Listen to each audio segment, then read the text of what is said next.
Hey guys, and welcome to the next Disaster Side Racing League preliminary series race, and today we are doing the Mental Health Week special, Open Wheels and Open Fields. It has been a long 3 years. No, scratch that. It has been an incredibly quick 3 years since the last time I actually filmed anything for the Disaster Side Racing League. Not that we've seen everything that I filmed back then. And the track itself is no longer in the mint condition that it was back then, owing to 3 years of toddler play.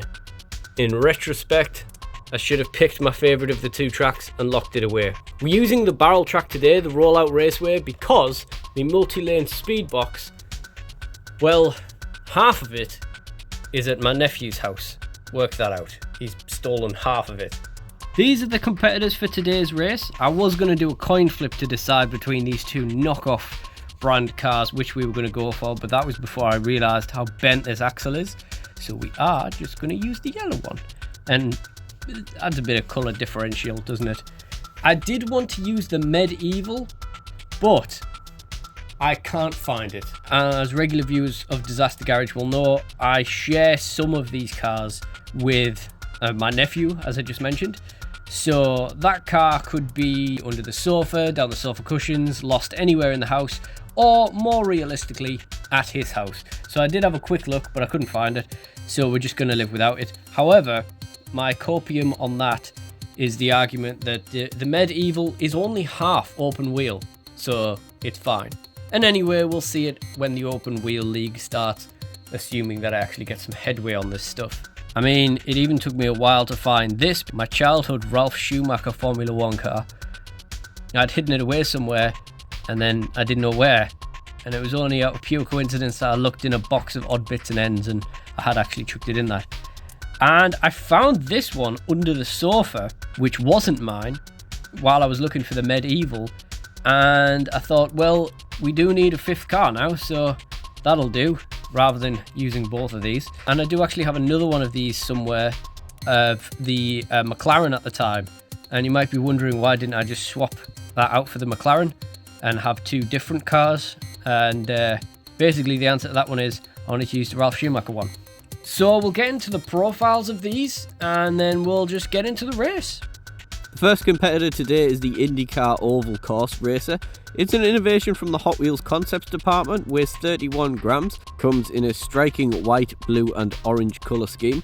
It is the only modern Hot Wheels car in this race, and therefore is higher quality and younger than the rest of the competitors.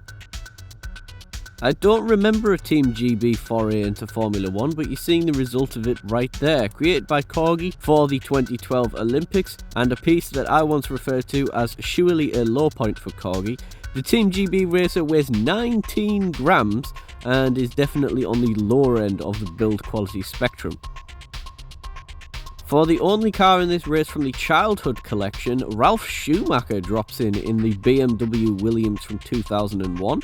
It weighs 32 grams, feels easily the best quality piece in this entire race, and is the only one driven by a noted race driver, and certainly my sentimental favourite. The McDonald's version of the Williams car is also here on loan with us today, and this is surely driven by Juan Pablo Montoya if Ralf Schumacher's in the other one, or possibly the drivers are the other way around. This one weighs a bit more than the mainline release despite a bit of wear and tear at 36 grams, making it the heaviest car in this race despite the sheer amount of wear on it.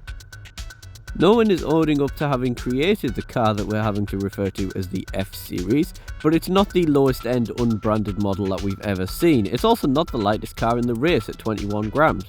In fact, for an unbranded knockoff model, this is significantly better build quality than the Corgi Team GB mobile. Could this be a dark horse?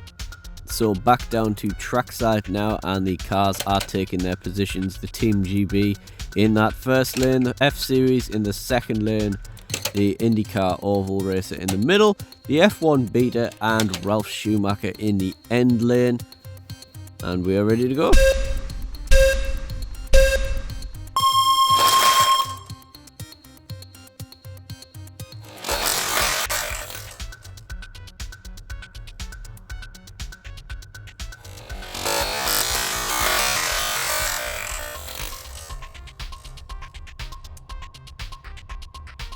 To no great surprise, the IndyCar oval racer pulls out ahead with the F1 beater in second, Ralf Schumacher in third, Team GB in fourth, and the F Series, surprisingly disappointing in that first sprint, coming up last. As we line up for sprint number 2.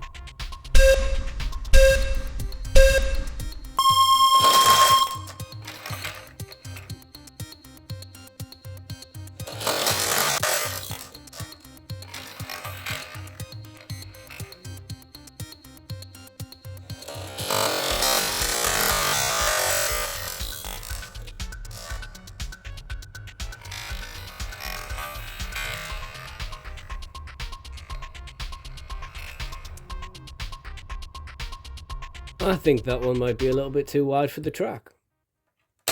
But that's definitely a DNF. I mean, it made its way down the last time.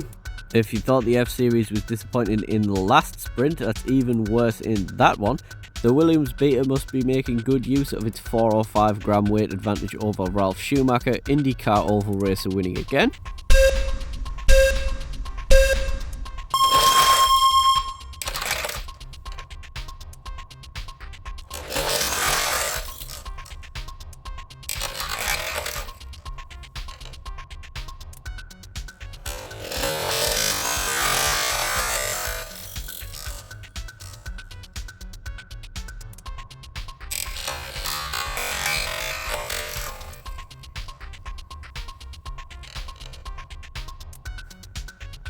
Okay, that's not going to work.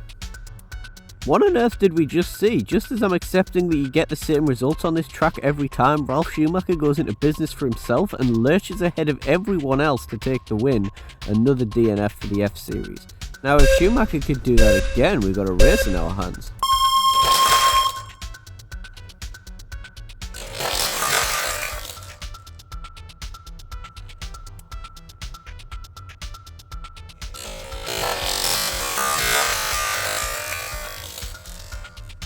And I guess he couldn't manage it with us reverting back to the same results from the first 2 sprints, with Ralf starting off that one looking like he was going to do even worse. And now the only way the IndyCar racer can't win is if the beater comes first and the IndyCar racer comes last, or even doesn't finish.